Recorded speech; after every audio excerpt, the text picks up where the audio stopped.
En el invierno de 1866, la Sierra Nevada no era una montaña, era una tumba de cristal. 44 tormentas consecutivas habían depositado 15 metros de nieve sobre los campamentos de la Central Pacific. Pero cuando el deshielo de la primavera de 1867 comenzó a revelar lo que yacía debajo, los capataces y los médicos de la compañía se enfrentaron a una escena que no encajaba en ningún manual de medicina forense de la época. En los cortes de la montaña, en el túnel número 8, encontraron a los obreros todavía de pie. No yacían en posición fetal, no estaban agrupados para conservar el calor. Estaban inmóviles, en posición vertical, con las palas clavadas en la roca y las manos cerradas sobre los mangos de madera con una fuerza post-mortem que requirió herramientas para ser desatada. Oficialmente, la historia que se enseña en las universidades de California nos dice que estos hombres eran inmigrantes de la provincia de Cantón, hombres que apenas superaban el 1,60 m y los 60 kilos de peso. Sin embargo, cualquier físico que analice la estática de un cuerpo congelado sabe que para permanecer erguido bajo el peso de una luz, se requiere una densidad ósea y una estructura esqueletal masiva. Los diarios de James Harvey Strobridge, el superintendente de la obra, mencionan trabajadores de una constitución inusual que podían perforar el granito sólido durante 18 horas seguidas. Pero esos diarios, al igual que el metro neumático de Alfred Ely Beach en 1870, desaparecieron de la luz pública justo cuando la narrativa oficial del progreso industrial necesitaba ser estandarizada. Aquí es donde el documento de la CIA RDP A78 se vuelve vital. En sus páginas desclasificadas sobre el borrado de la Gran Tartaria, los analistas de 1957 señalan que la construcción de las redes ferroviarias globales fue la excusa perfecta para limpiar los restos de la civilización anterior. ¿Cómo es posible que 12.000 hombres construyeran 1.000 kilómetros de vía en condiciones árticas y no dejaran ni una sola palabra escrita? La Universidad de Stanford lanzó en 2012 el proyecto Chinese Railroad Workers in North America. Han gastado millones de dólares y décadas de investigación buscando un solo diario, una carta a casa, un fragmento de papel escrito por el puño de estos obreros. El resultado ha sido un silencio absoluto. 0 documentos. Imaginen la magnitud de esta anomalía. 12.000 seres humanos, los mismos que William Tecumseh Sherman llamó literalmente gigantes, en sus cartas a Washington, han sido comprimidos en una estadística demográfica sin rostro. No es que no supieran escribir, es que la historia que podían contar invalidaba la versión del Smithsonian. Sherman, un hombre que midió cada centímetro de las crestas de granito en 1850, sabía que el esfuerzo requerido no era humano según los estándares de la época. No hablaba en metáfora. Hablaba de la necesidad de una fuerza de trabajo que pudiera manejar raíles de 560 libras como si fueran varas de bambú. El Instituto Smithsonian, fundado apenas 2 décadas antes en 1846 con el misterioso legado de James Smithson, se convirtió en el receptor final de los restos hallados en la sierra. Cada vez que una cuadrilla encontraba un esqueleto de proporciones anómalas en los túneles de granito, el protocolo era estricto, el sitio se cerraba, los restos se enviaban a Washington y la historia se detenía. Al igual que el incendio del castillo del Smithsonian en 1865 destruyó convenientemente todos los registros de los primeros 20 años de investigación, la historia de los obreros de la sierra fue reducida a cenizas administrativas. Nos dicen que eran frágiles, pero las piedras que movieron dicen que eran titanes.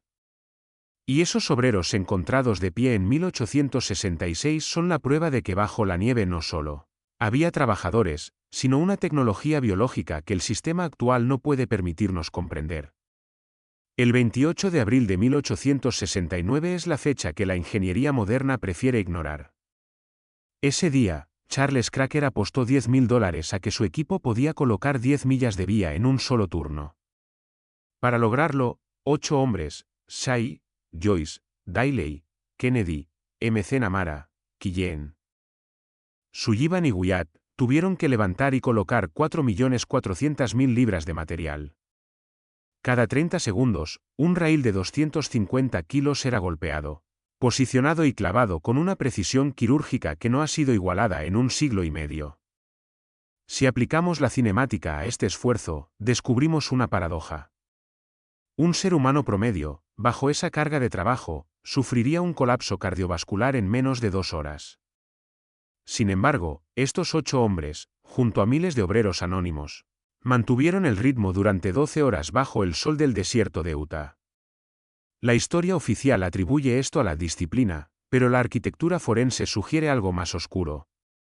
Durante esas mismas décadas, el Smithsonian, bajo la dirección de John Wesley Powell, estaba recolectando activamente pruebas de una raza de constructores de montículos en el este, hombres que medían entre 2 y 3 metros de altura. ¿Es posible que la fuerza laboral del ferrocarril incluyera a estos supervivientes de la era de la Gran Tartaria? El vínculo está en la fotografía. Entre 1863 y 1890, la industria del circo y los espectáculos de P.T. Barnum alcanzó su pico, exhibiendo a gigantes reales como Anna Swan y el Capitán Bates. Al mismo tiempo, las cámaras de la Central Pacific documentaban a las cuadrillas de trabajo. Pero aquí es donde ocurre el sabotaje visual. Las fotos de los obreros de la construcción fueron manipuladas sistemáticamente. Se utilizaba la misma técnica que en los circos: colocar a los sujetos junto a objetos sobredimensionados para alterar la percepción de su escala. El analista de la CIA en 1957 notó que las fotos de las cuadrillas ferroviarias de 1870 tienen una resolución y una profundidad de campo que no corresponden a la tecnología de lentes de la época, a menos que se estuviera ocultando algo en el fondo.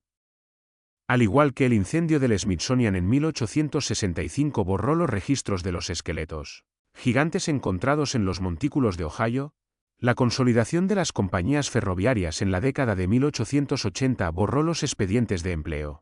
Los nombres de los 8 hombres del récord de 1869 son los únicos que sobrevivieron, convenientemente presentados como héroes irlandeses para ocultar la identidad del resto de la fuerza laboral, invisible. En 1903, Alex Glica tomó el control de la antropología física en el Smithsonian y selló el destino de esta investigación. Su política de negación categórica dictaba que cualquier informe de restos óseos inusuales era producto de un error de medición de aficionados. Sin embargo, Glica era un ferviente defensor de la eugenesia y la superioridad biológica.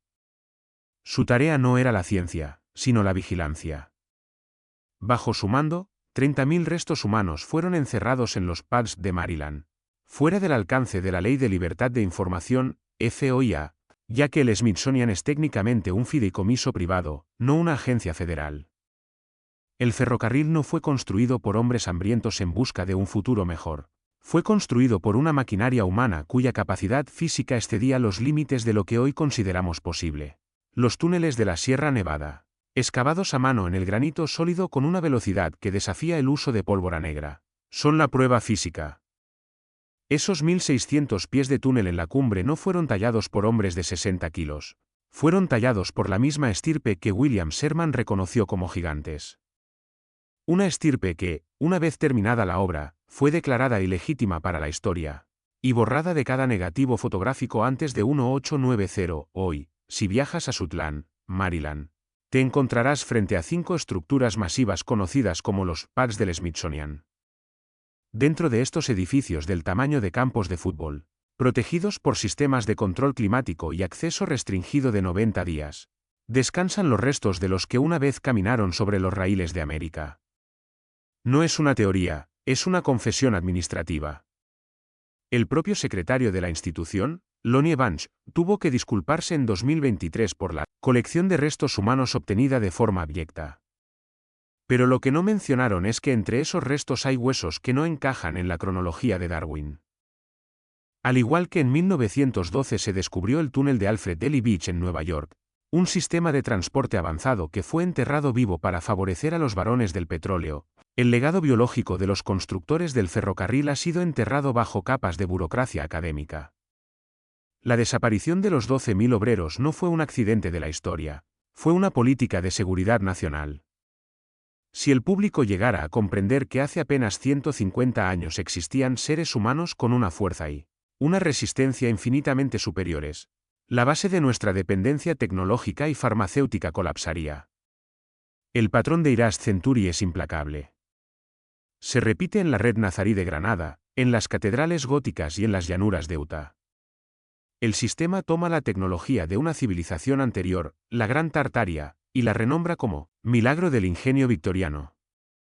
Pero los registros originales de la Unión Pacific, antes de ser simplificados, en las fusiones corporativas de 1890, hablaban de una frecuencia de trabajo que resonaba con la propia vibración de la montaña. Esos obreros encontrados de pie en 1866 no estaban simplemente congelados. Estaban integrados en el entorno, sosteniendo sus herramientas con una dignidad que la historia oficial ha intentado convertir en una caricatura de pobreza. En el centenario de 1969, la exclusión de los descendientes de los constructores de los actos oficiales en Promontory Summit no fue un descuido, fue un recordatorio.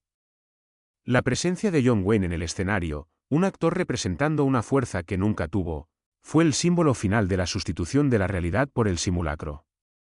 El Smithsonian y las grandes universidades actúan como los carceleros de esta verdad, asegurándose de que el 99% de los artefactos nunca vean la luz del sol. Nos dicen que somos la cima del progreso, mientras nuestras espaldas se encorvan y nuestra salud se debilita, ignorando que caminamos sobre raíles puestos por hombres que podían levantar el peso del mundo.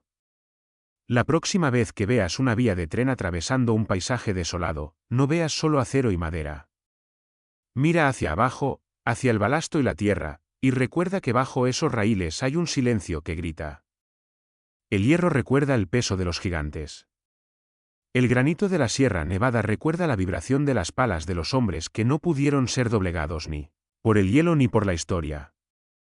La red global de energía de la Gran Tartaria fue reconvertida en una red de transporte comercial, y sus operadores originales fueron archivados en sótanos climatizados en Maryland. Pero la frecuencia está despertando. Los documentos desclasificados de la CIA, los diarios olvidados de los ingenieros militares y las grietas en el muro de silencio del Smithsonian están revelando la verdad. No somos los primeros en poseer este continente, y ciertamente no somos los más fuertes que lo han habitado. Aquellos obreros que se quedaron de pie en 1866 siguen ahí, en nuestra memoria celular, recordándonos que la historia oficial es solo el envoltorio de un regalo que nos han prohibido abrir. Es hora de dejar de ser visitantes en el Museo de la Amnesia y empezar a reclamar el legado de los gigantes que nos precedieron. Porque una vez que ves el patrón del borrado, ya no puedes volver a cerrar los ojos.